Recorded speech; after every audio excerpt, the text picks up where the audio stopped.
Besides Escape Academy, it is Escape Simulator that is very well known for being a virtual escape room experience. And in this third entry of my escape room series, we take a look at that game. The first thing to realize, besides the promo material that got me thinking there would be some kind of background story like in the other games, this one is simply puristic. You are in a room and have to escape. And the rooms are themed in segments, so some missions look very similar. In the base game, there are Egyptian, space, mansion and laboratory topics and some extra rooms. But that's okay, so this reminds me of the cheaper real escape rooms, like the one in your city maybe, that just used a normal room and gave it a theme and then went for it. But I really don't get why all the rooms are small then. I would even dare to say tiny, cause it's not about walking, it's about turning your alter ego around, cause there is simply no place to really walk to. That gives the game this feeling of being small in itself, while I wonder why they did it. So to press everything into some square meters instead of a real room or more. I mean, this is virtual, right? They don't have to pay rents for more space. Of course, you look around, use objects, and then try to open locks or use combinations. That's common, but uncommon is your standing height, cause you are either too high or too small most of the times. So you have to press C to crouch down, then do something and get up again. Why can't you do it like all the other games did it without up and down in normal height? But it gets worse. The inventory is convoluted, cause you are bombarded with objects. Most of them are useless, but okay, I take it as a confusion of the player to figure out what is important. That's fine, that's a gameplay element. If the inventory would work well, but it doesn't. First, you can't simply enter the inventory normally. You have to click a number, cause all inventory objects are number coded. But since you have only 9 numbers on your keyboard, it stops there. So if you want to check higher objects, you have to press a number, then press space to get a closer look of that object, cause only then you can pick a higher object, and then look at the one you originally wanted to. But if you want to use it, you have to drop other objects manually to get rid of them, so that you can use the numbers to use it. Normally, a single inventory key would be pressed, you mouse click on the objects and surprise, you use them. Simply and effective. Here it takes at least 4 times as long as normally, and with normally I mean a standard that was introduced at least 30 years ago, so nothing fancy or complicated. Then, if you throw objects away, they tend to land somewhere, polluting the area, maybe breaking whatever, making a mess out of the room that is already tiny. This is, by the way, one of the more unique things. You can move most objects like a chair and put it away and even break stuff like glass, maybe to reveal something that was hidden inside. Dropping things can also happen when you insert stuff somewhere, cause not all interactive objects are highlighted. Some are, but not all. So this creates a mess anyhow, cause it's not clear. It's not like nothing is highlighted like in old adventure games.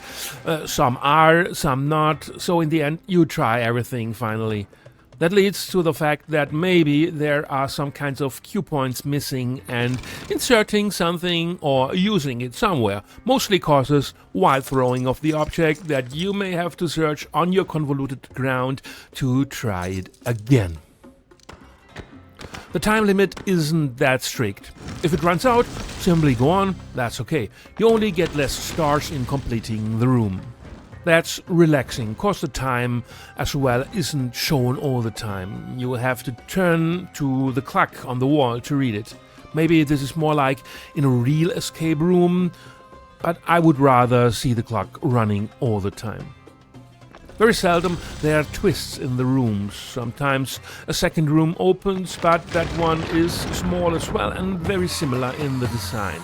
So there are no real twists, especially cause the rooms themselves lack some kind of story. In the real room, not the cheap one, there is a background story, and this gives a stronger vibe and makes the rooms not random but more interesting. So why are you here? What is your mission? One could have done it like connecting all the Egyptian ones as an archaeologist or someone in a museum. But it is not done in that way, so all the rooms stand out for themselves without any story. And unfortunately, I have another issue, and that is the hint system.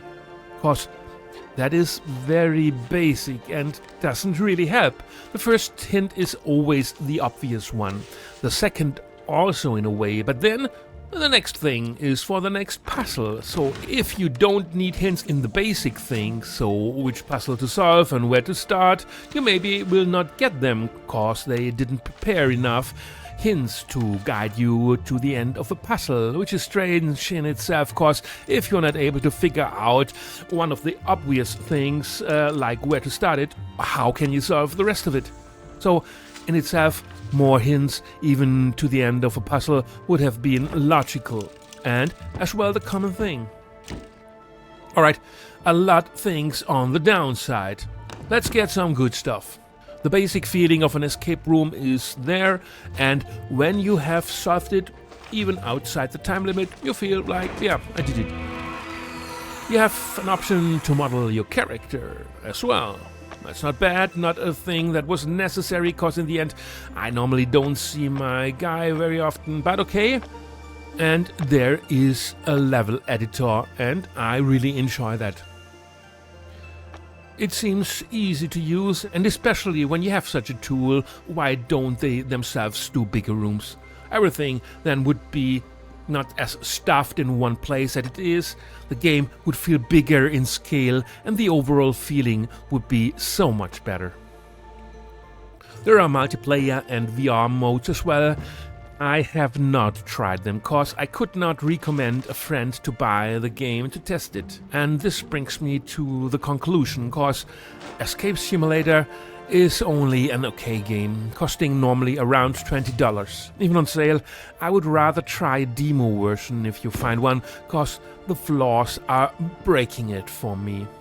The inventory is a mess, believe me. Those small rooms give rather a claustrophobic feeling, and the hint system is subpar.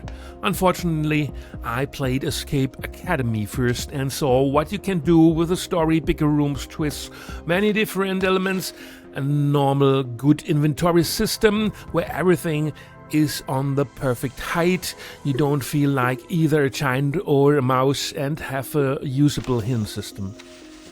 Here you have a real escape room feeling, unlike in Trial of the Griffin, the test that I did before, but a lot of polishing would have to be done to really make this a fun game that I could recommend to anyone. I will surely play one room or another, cause I have already bought the game. It's here and very casual, like an in-between filler.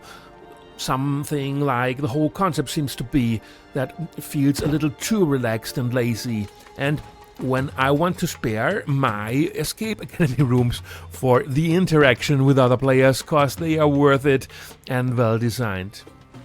I just ask myself why they left all the flaws in it, and if not one single person did the testing, cause those things are so easy to mention and in some way as well easy to get out if they would have started the testing early on. Concerning the fun, it's a little hard to say, but in the end I do not recommend it, especially when it's the full price. Get Escape Academy, that's my real advice. It's really so much better. If you already have played that, including all DLCs, then you might want to try this one on sale with not too high expectations, and maybe first without the DLCs just to save some money beforehand if you don't like it. If you want, check out my review of Escape Academy. That's the best virtual escape room game I know existing today.